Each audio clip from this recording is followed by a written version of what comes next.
This is a old telescope which was bought in 2000, and it was beyond repair, and it was lying in a junkyard for past 20 years.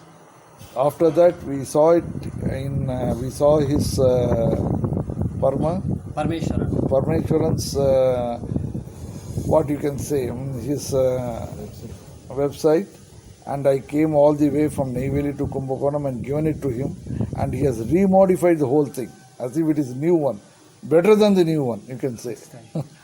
Better than the new one, he has modified it, and now he has polished the mirrors, he has done repainting work, everything from the scrap to a new one, brand new one. That was done by him. Now I could observe all things, and he has put the whole process, he has recorded it, and he has put it on his website. You can just go through it. ரொம்ப நல்லா இருக்கு sir.